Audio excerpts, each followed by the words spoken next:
Today we're going to continue talking about statistics, and we're going to talk about the normal distribution.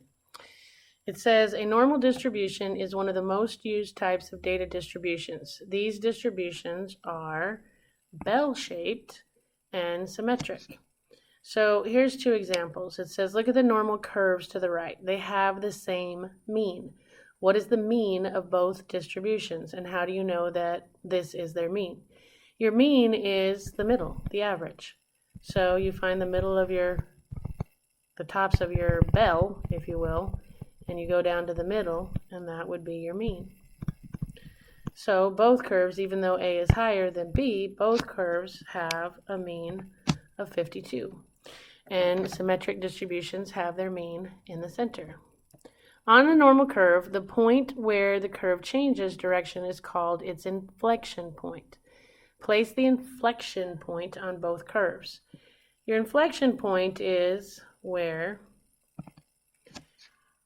they start to change direction. So right here at 40, how they determine this is really, the whole thing is going up, but they get this little loop-de-loop here, right there, and those are called the points of inflections. And it says that those points are directly above the position that is 2 standard deviations from the mean. What we call by a standard deviation away is if 52, in this example, whatever it's talking about, whatever this is about, the average is 52. Each one of these marks is what we call one standard deviation away from basically normal, from average. Okay, so this would be one standard deviation away. From here to here would be 2 standard deviations away. From here to here would be 3 standard deviations away above normal. And this would be 1 standard deviation below, 2 standard deviations below, 3 standard deviations below normal.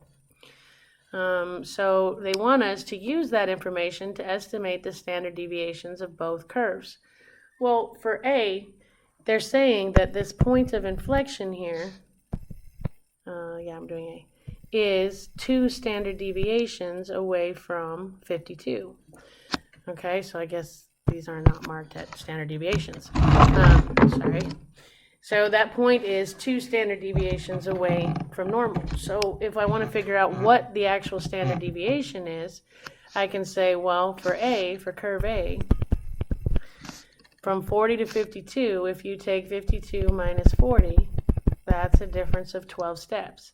Those 12 steps represent 2 standard deviations. So if I just want 1 standard deviation, I would divide by 2, which tells me that 1 standard deviation for A is 6 units. Okay, for B, you do the same process. From B, there's the point of inflection to the median. So if I do 52 minus 28, I get 24. That is equal to 2 standard deviations. So to get 1 standard deviation, I divide by 2. And 1 standard deviation for B would be 12 units. Okay, the next thing we have is what we call the empirical rule. And what the empirical rule states is that for every normal distribution, it has to be distributed normally. They have to tell you that. But if you have a normally distributed set of data, then 68% of the data will lie within 1 standard deviation from the mean. And what they do is this symbol right here, this U, they call it actually mu, looks like a U to me, but it's got that little tail on the front. That's called mu. And this symbol right here that looks like a 0 with a tail on top, that means standard deviation. So this would be the mean plus or minus 1 standard deviation. And 68% of your data has to fall within there.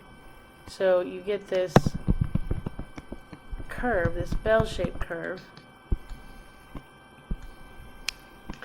and wherever your median is, 1 standard deviation away, that would be 1 standard deviation from mu, and 1 standard deviation below, I don't draw those very well, 1 standard deviation above. They're saying that 68% of the data falls within here, which means 34% is below and 34% is above. There's 68% of the data falls within 1 standard deviation from the mean. And then another, it says 95% of the data are within 2 standard deviations away from the mean.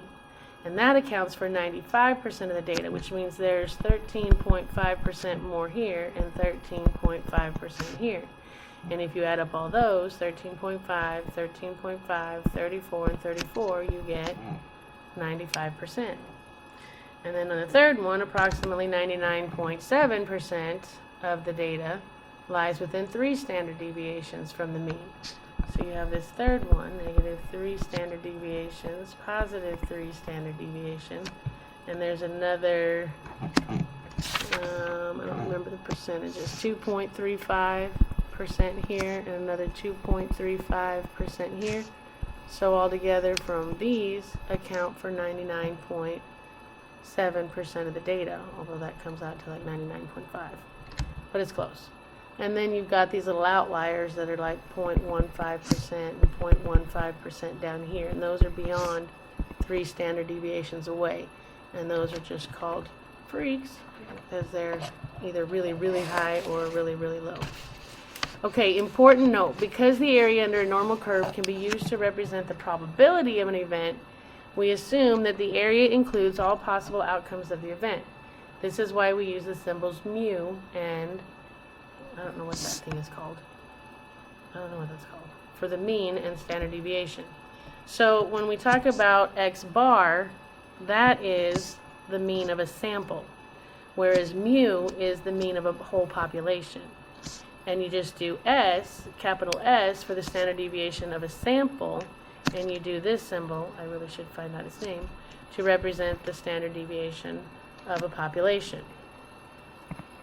Alright, so it says, label the following normal distribution to show the empirical rule.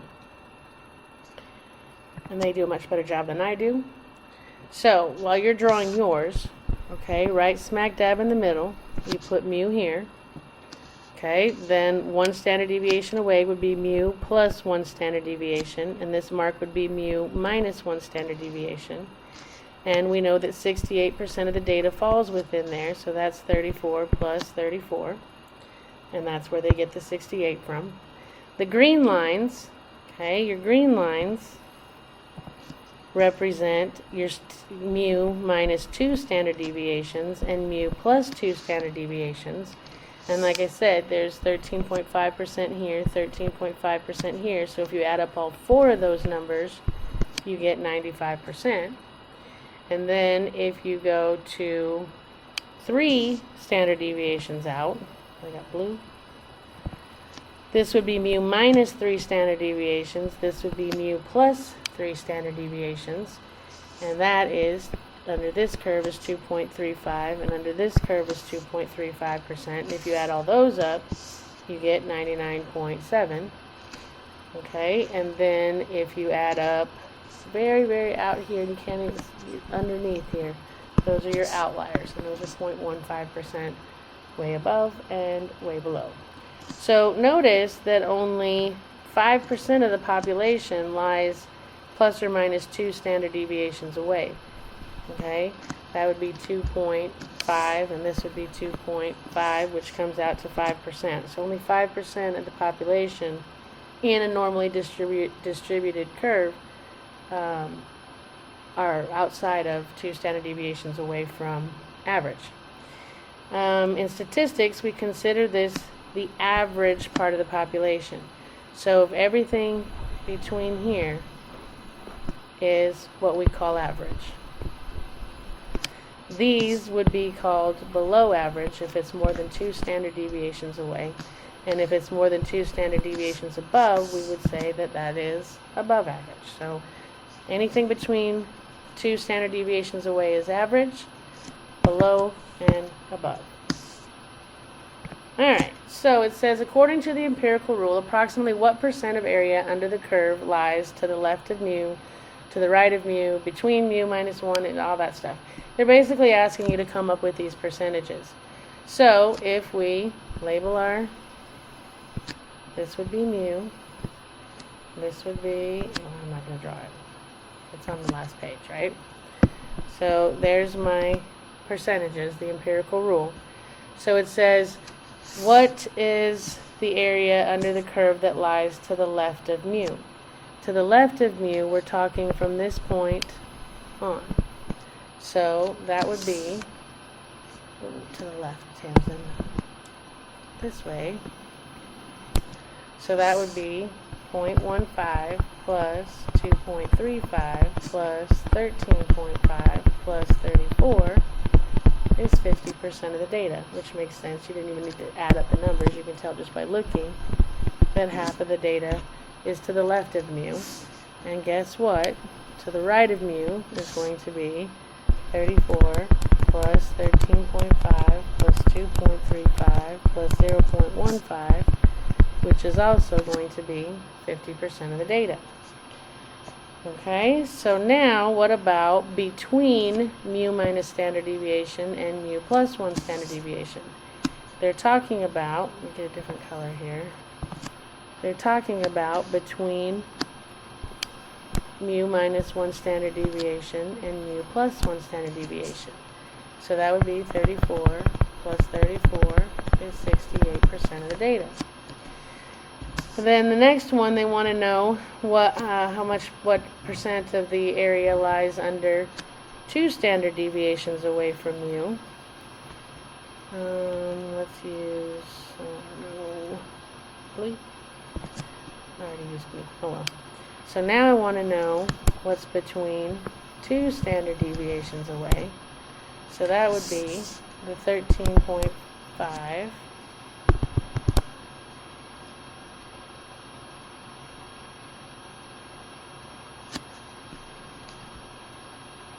I didn't do that right.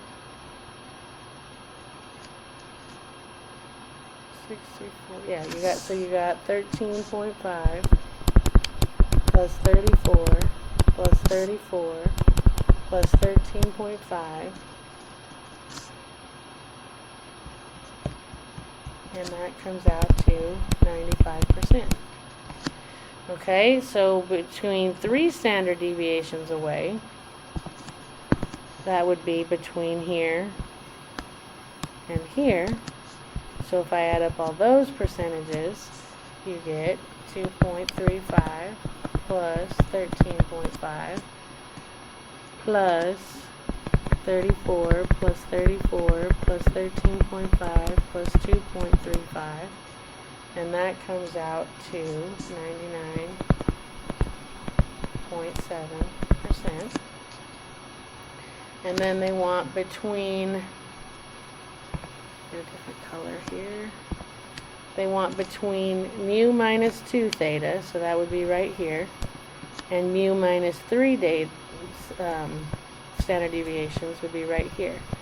So now I'm going to add up all the numbers between my purple lines, which would be 13.5 plus 34 plus 34 plus 13.5 plus 2.35, and you get mu minus 2. Oh, I can't read. Oh my gosh, I'm sorry. Ah!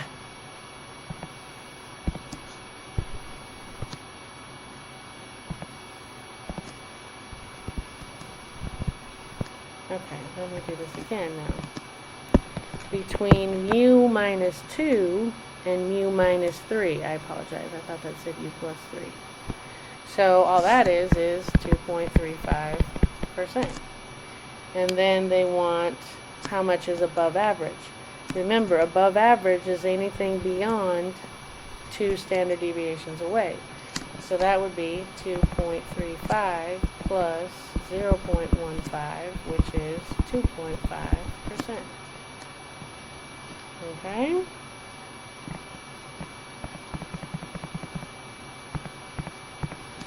Alright.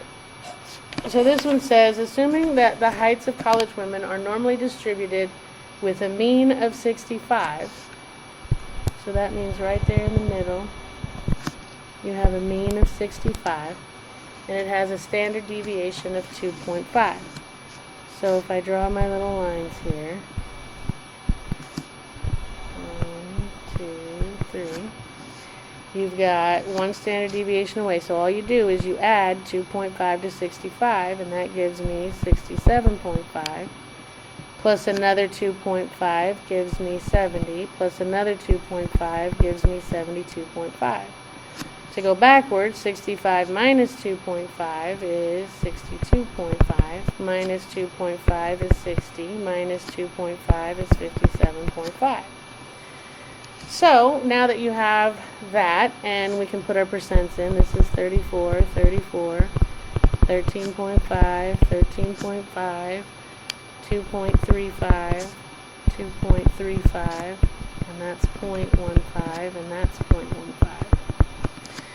And you do that every single time. Those numbers never change. Your bottom numbers will, depending on what your data is, but those percentages never change. So, what is the probability that she is taller than 65 inches? So they want from here on. Well, you can see that that's going to be 50%. I mean, you can add up the numbers if you want, but you shouldn't have to after a while. If it's straight in the middle, you got 50% above. And then what's the probability that she is shorter than 65? That would be this way. Again, that's half of the curve, so that's 50%. Then they want to know the probability that she's between 62.5 and 67.5. So they want this area, which we know is the 34 plus the 34, which is 68%. D, the probability that she is between 60 and 70 inches. Well, here's 60, here's 70, so those numbers would be 13.5 plus 34 plus 34 plus 13.5, and you get 95%. Okay, the probability that she is between 57.5 and 72.5. So 57.5 and 72.5, that's your 3 standard deviations, which you should automatically know is 99.7, but if you don't, you can add up the numbers. Plus 13.5, plus 34, plus 34, plus 13.5, plus 2.35 is 99.7. Okay? The probability that she is between 67.5 and 70. That's just this area right here. That's 13.5. And if you're below average, then you're more than 2 standard deviations below, and that accounts for 2.35 plus 0.15, which is 2.5%. Okay? Alright. So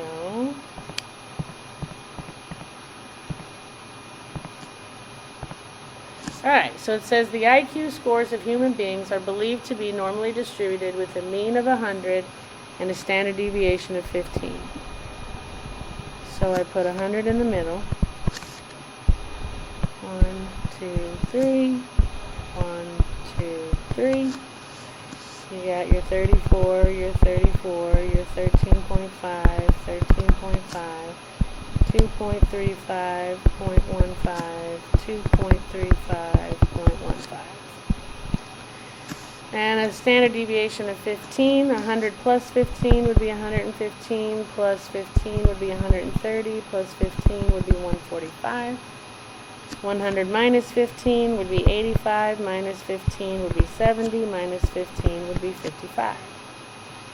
So we drew and labeled the curve, the normal bell-shaped curve, to show the empirical rule for this question. B, estimate the range of IQ scores centered about the mean in which 68% of the people lie. We know that that is the center there, so that would be from 85 to 115. It says estimate the range of IQ scores centered about the mean in which 95% of the people lie. We know that for 95%, you're talking within 2 standard deviations. So that would be between 70 and 130, sorry. D, estimate the range of IQ scores centered about the mean in which 99.7% of the people lie. That is going to be 3 standard deviations away, and that comes out to 55 to 145. And what IQ score marks the lower boundary of what we would consider above average. Remember, above average is anything more than 2 standard deviations away. The lower boundary would be at 130. And below, again, would be more than 2 standard deviations away going downwards, which would be at 70. Yeah?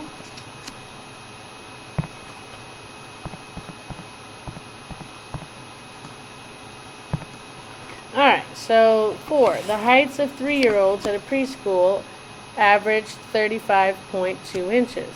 So this is going to be 35.2.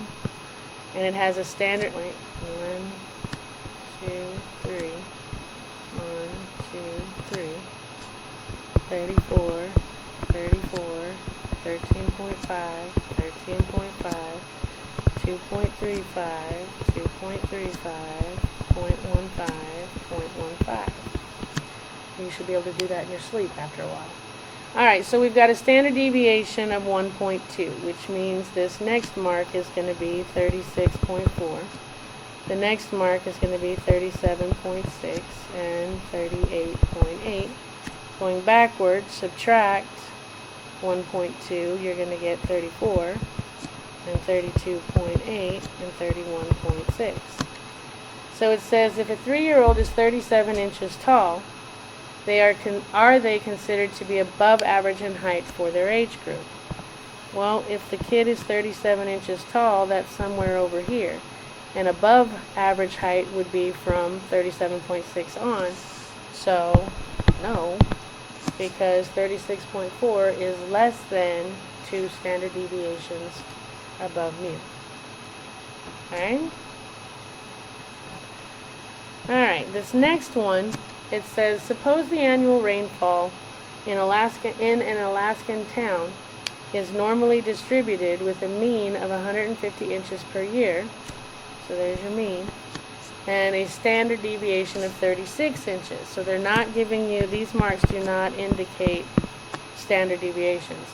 One standard deviation would be 186. So it would be about right there. It would actually be 1 standard deviation away. But anyway, it says use the graph to approximate the probability that the rainfall in a given year is less than 140 inches. Well, 140, they're counting by 10. So 90, 110, 20, 30. This would be 140. And they want to know the less than 140. So they want to know all of this area.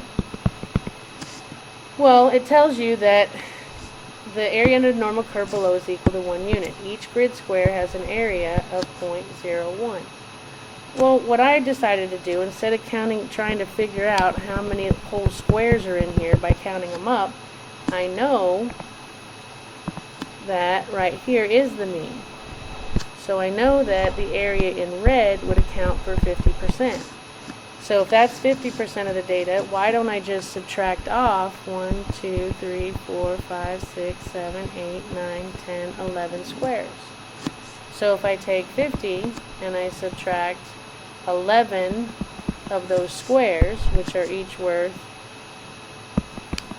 0.01 units, alright, so if I take 50%, but as a decimal that would be 0.50. So this would be 0.50 minus 0.11, which is approximately 0.39, which is approximately 39% of the data. Okay? Alright, you try this one, hit pause, come back when you're ready.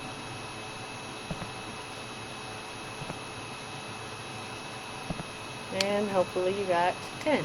They want mu. Mu is the median. Median's in the middle. It's 10. Okay, find the standard deviation. Hit pause, come back when you're ready. And hopefully you got 4.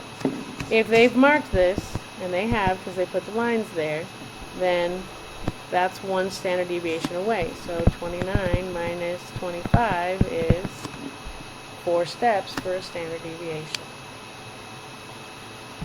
Okay, try this one.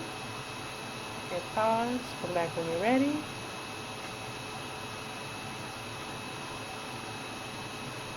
And you should know this almost without drawing it. They're asking you between, this would be standard deviation, this would be mu. This would be 1 standard deviation. This would be 2 standard deviations. This would be 3 standard deviations. -1 standard deviation. -2 standard deviations. So they want between u minus and mu, this one, yes. I didn't put the mu's. But they want within 2 standard deviations. Well, you can do the math if you want. 34, 34, 13.5, 13.5, but that's going to be 95% of your data.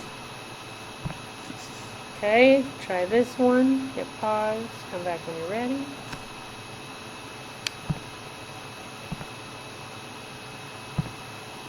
Hopefully you got 97.7. So we've got, assuming the heights of college women are normally distributed with a mean 63 inches. So that's 63. 1, 2, 3. 1, 2, 3. I'm getting worse and worse at how careful I draw these, aren't I? Let's try and make that a little, oh my gosh.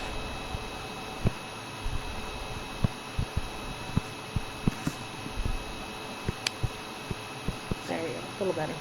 Alright, you got a standard deviation of 3.5. So this would be 66.5, this would be 70, this would be 73.5, this would be 59.5, 56, and 52.5. And our percentages. 34, 34, 13.5, 13.5, 2.35, 2.35, 0.15, 0.15. And they want to know what percentage of women are taller than 56 inches. So they want taller than 56. So I add up those numbers, 13.5 plus 34 plus 34 plus 13.5 plus 2.35 plus 0.15, and you get 97.7. Alright, I think it's 0.5 though. Alright, you try this one, hit pause, come back when you're ready.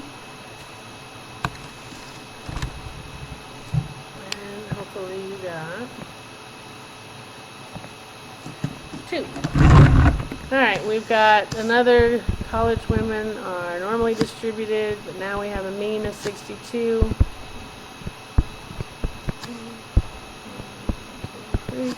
Of 3.5 inches. So if we've got 62, this is going to be 65.5, 69, 72.5, 58.5, 55, and 51.5. And they want to know what percentage of women are between 58.5 and 72.5. So we want this. Well, that's 34, 34, 13.5, 2.35. And if you add those up, you get 84%. Okay. Hit pause, come back when you're ready. And hopefully you got 97.7. So we've got a mean now of 60 inches. 1, 2, 3. 1, 2, 3. Standard deviation of 1.5 makes this 61.5, 63, 64.5, 58.5, 57, 55.5. And they want to know what percent of women are 63 inches, are shorter than 63 inches. So they want me to go this way. Well, that would be 0.15, 2.35, 13.5, 34, 34, and 13.5. Add all those up, and you get 97.7. Alright. Go ahead, hit pause, come back when you're ready. And you should have got 477 chicks. So it says the incubation time for Rhode Island red chicks is normally distributed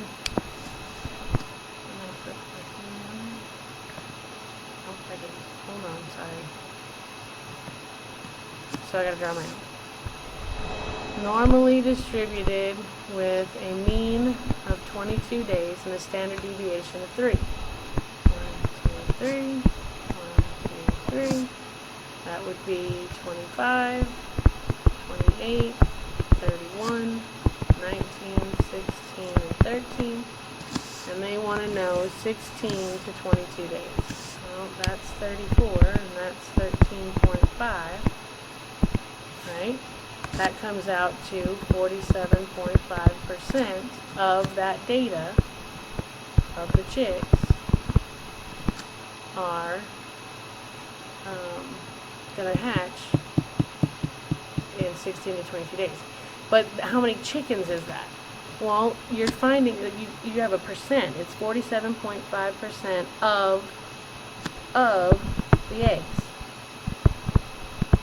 And there's 1,000 eggs. So I need 47.5% of 1,000.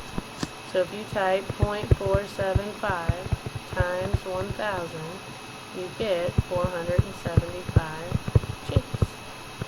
How they got 477, I don't know. Not with that percentage, but there you go. Alright.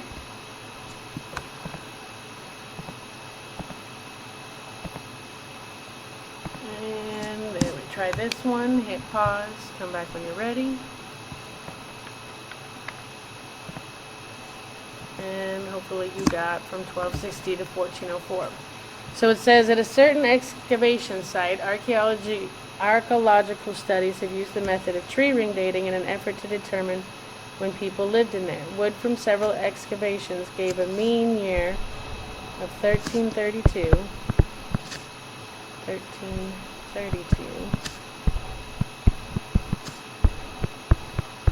with a standard deviation of 24 years, which add 24 is 1356, plus 24 is 1380, plus 24 is 1404.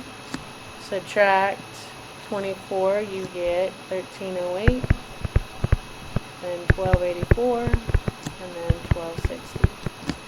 And they want to know the empirical rule to estimate a range of years center about the mean in which about 99.7% of the data, tree ring dates, will be found. We know that 99.7% of the data lies between 3 standard deviations above and below. So that would be between 1260 and 1404. Okay? So, describe how to use the mean and standard deviation to fit a set of data to the normal distribution. I would sketch a graph of the empirical rule and put on there that there's your mu. Do it better than I'm doing, obviously. This would be mu plus 1 standard deviation. This would be mu plus 2 standard deviations, mu, and then put your percents in, and that would be a good answer for 1. 2 says, are all bell-shaped curves normal distributions? We didn't really talk about that in this lesson, but no. We'll talk about you can skew these to the right or you can skew them to the left, but no, they're not all normal distributions. And then what are z-scores? You know what? I got these. Z-scores should be with day 5. We'll talk about these tomorrow. I think whoever put our objectives kind of messed up. This one should be down here on day 5. Oh well, we'll talk about that one tomorrow. Alright, so we are at homework. Happy homeworking, and I will see you next time.